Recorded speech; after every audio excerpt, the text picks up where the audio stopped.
যে পদ্ধতিতে দিলে আপনার তালাকটা দেওয়ার পরও 10 বছর পরও যদি আবার স্বামী স্ত্রী একসাথ হইতে চান সেই রাস্তা থাকবে। বলে দেব পদ্ধতি। সবাই দিকে তালাক দেওয়ার জন্য পাগল। এরপরে প্রশ্ন হলো, রাগের মাথায় অথবা ভুল বুঝে স্ত্রীকে তালাক দিলে পরবর্তীতে ভুল বুঝতে পারলে ওই স্ত্রীর সাথে আবার সংসার করার সুযোগ আছে কিনা? খুব দরকারি একটা প্রশ্ন ভাইরা আমার।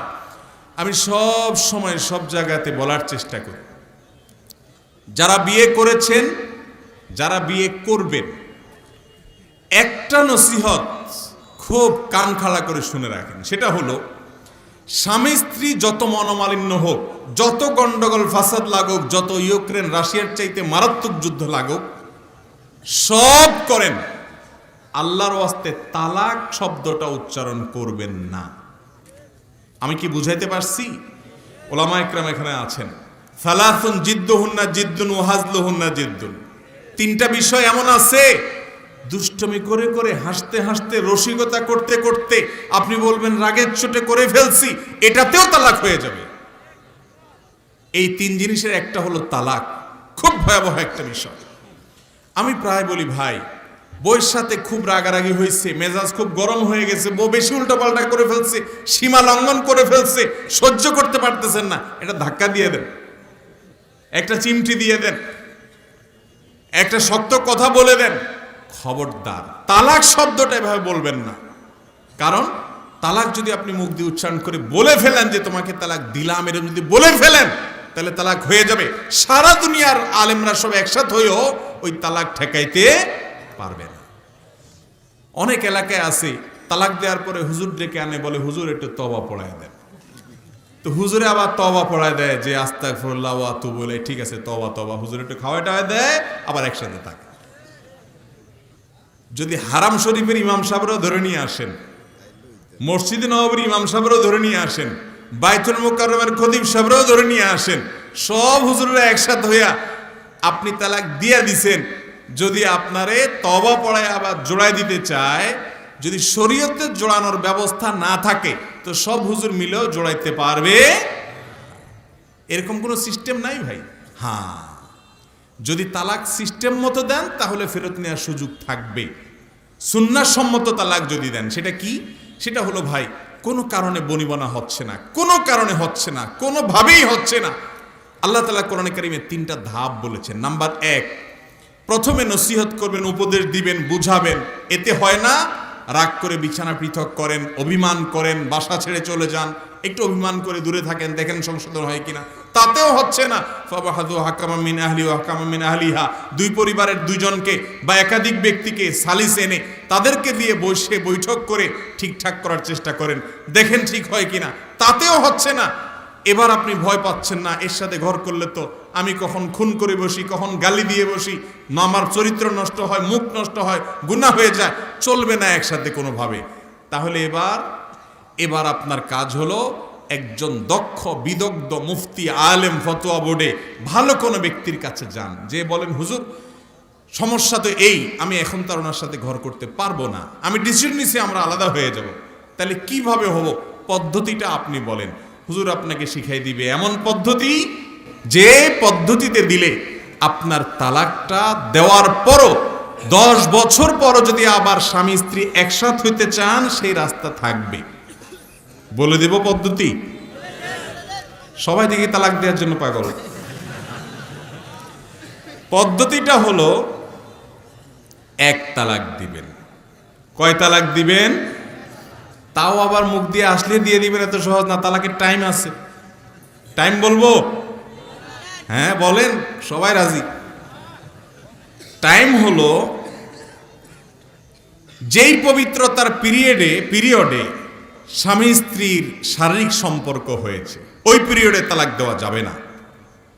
এরপরে পবিত্রতার পিরিয়ড যাওয়ার পরে মাসিক আসবে, মাসিক চলে যাবে, হওয়ার পরে আবার পবিত্র হবে, সেই পবিত্র হওয়ার পরে এখনো শারীরিক সম্পর্ক হয় নাই, এই অবস্থায় তালাক দিবেন। কেন শরীয়ত এতটুকু অপেক্ষা করছে জানেন?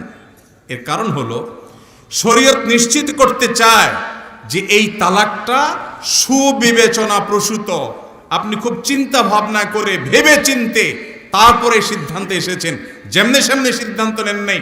কারণ একটা পবিত্রতার পিরিয়ডে শারীরিক সম্পর্ক হয়েছে, মাসিকের একটা পিরিয়ড চলে গেছে, আপনার চাহিদা তৈরি হয়েছে, এরপরে নতুন পিরিয়ডে পবিত্র হয়েছে। এই পবিত্র হওয়ার পর প্রচন্ড রকমের চাহিদা থাকার কথা, এই সময়টাতেও আপনি তালাক দেওয়ার জন্য প্রস্তুত। তার মানে আপনি খুব ভেবে চিনতে, আপনার তার প্রতি আকর্ষণ আগ্রহ থাকার পরও আপনারা একে অন্য থেকে পৃথক হতে চাচ্ছেন, তালাকের ডিসিশন নিতে চাচ্ছেন। এটা যে সুচিন্তিত, এটা যে হুটহাট করে নয়, এটা যে ঠান্ডা মাথায় বুঝে শুনে, সেটা নিশ্চিত করবার জন্য শরীয়ত এতগুলো ধাপ অবলম্বন করছে। অবশ্য এটা একমাত্র কারণ না, এর আরও কারণ আছে, সেদিকে আমি যাচ্ছি না।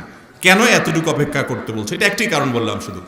এরপরে আপনি তখন যা বলবেন, এক তালাক দিলাম, এইটা দেওয়ার পর আপনি ছেড়ে দেন। 1 মাস পর যদি দেখেন যে না বনিবনা হয়ে গেছে, আবার ফেরত নিয়ে আসতে পারবেন। 2 মাস পরে নিছেন, আবার ফেরত নিয়ে আসতে পারবেন।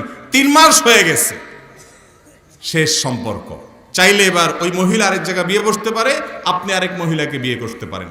আর যদি কোনো কারণে উনি আর কোথাও বিয়ে বসলেন না, বা বসলেন 2-4-5 বছর পরেও আবার একত্র হতে চান, যেহেতু তালাক একটা দিয়ে পৃথক হয়ে গেছেন, আবার নতুন করে সিস্টেমিক্যাল ভাবে স্বামী স্ত্রী হিসাবে নতুন করে বিবাহে আবদ্ধ হওয়ার সুযোগ আছে। আমি কি বুঝাইতে পারছি? কিন্তু এই তালাক কেউ দেয় না ভাই। কি তালাক দেয়? বেগুন তালাক দেয়। বেগুন তালাক শুনছেন? বউরে তালাক দেয় না, বউর 14 গোষ্ঠী শুদ্ধ তালাক দেয়। 2 তালাক 3 তালাক দেয় না, 3000 তালাক দেয়। আমি ছোটবেলায় মাদ্রাসায় যখন পড়ি নোয়াখালীতে, একেবারে ছোট, মানে বিছানা পেশাব করার পিরিয়ড পার হয়েছি মাত্র, এই মিজানো না উর্দু কায়দায় পড়ি। আমার মনে এখন পড়ে আর কি, তখন বুঝতাম না, ছোট ছিলাম। আমার লজিং মাস্টার এই বুড়া সারাদিন বুড়িরে সকাল বিকাল বলতো, তুই ধা ধা ধা। আমি ধা মানে বুঝতাম না, নোয়াখালী ভাষা ধা মানে ভাগ।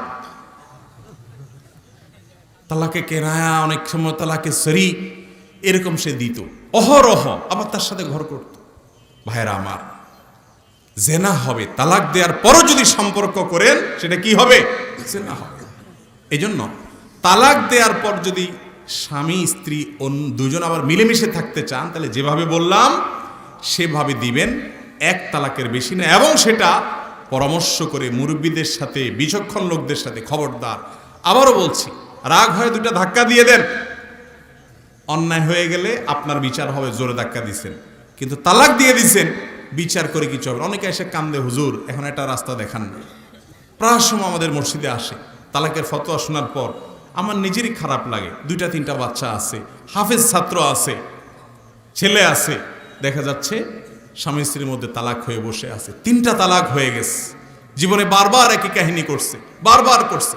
অনেক প্রবাসী আছে, দূরের থেকে মোবাইলে ফোনে বউর সাথে কথা বলে চুলের তো নুন বেশ কম হয়েছে, বোর 14 গোষ্ঠী শুদ্ধ, পুরা 1.5 শুদ্ধ তালাক দিয়ে দেয়। আছে না নাই? আমি বলি ভাই, মাথা বেশি হট হয়ে গেলে মোবাইলটা বন্ধ করে চুপচাপ বসে থাকেন 3 দিন, দেখবেন মাথা নর্মালে আসছে।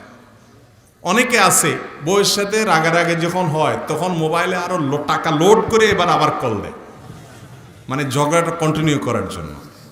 এগুলো মূর্খতা এবং অজ্ঞানতা। গোসা থামাইতে হবে। আল্লাহ আমাদেরকে বুঝার তৌফিক দান করুন। ঢাকা শহরে আরো কয়েক বছর আগের জরিপ বলছে, প্রতিদিন শুধু ঢাকা শহরে 39টা করে বিবাহ ভাঙে। আমি গত বছর মৌলভীবাজার এক মাহফিলে গেছি, এলাকার চেয়ারম্যান সাহেব আমাকে বলল, হুজুর আমি নতুন চেয়ারম্যান হয়েছি কয়েকদিন হয়েছি, এই কয়েকদিন সম্ভবত 10 দিনের কথা বলছিল, 10 দিনের ভিতরে 25টা বিবাহ ভাঙার বিচার আমার কাছে আসছে। আর আমার কাছে যেগুলো আসলে সেগুলো সংখ্যা আমি যাই না। ঘরে ঘরে খান হয়ে যাচ্ছে, ধৈর্য নাই, সহ্য নাই। বউয়ের একটু উলট পালট হচ্ছে, তালাক মেরে দিচ্ছি। ছোট লোক স্বামী আর ছোট লোক স্ত্রী, স্বামীর উলট পালট হয়েছে, বলে যে তোমার সংসার থেকে বাপের বাড়ি গেলাম। আল্লাহ তাআলা আমাদেরকে ধৈর্য সহ্য দান করো। জানেন, ধৈর্যশীলদের জন্যই জান্নাত। ইন্নামা ইউওয়াফাস সাবিরুনা আজরাহুম বিগাইরি হিসাব। ধৈর্যশীলদেরকে আল্লাহ অগণিত দিবেন। আস-সাবরু সাওয়াবুহু আল জান্নাহ। অধৈর্যশীলের জন্য জান্নাত আসে। অতএব ধৈর্য ধরবেন তো ইনশাআল্লাহ।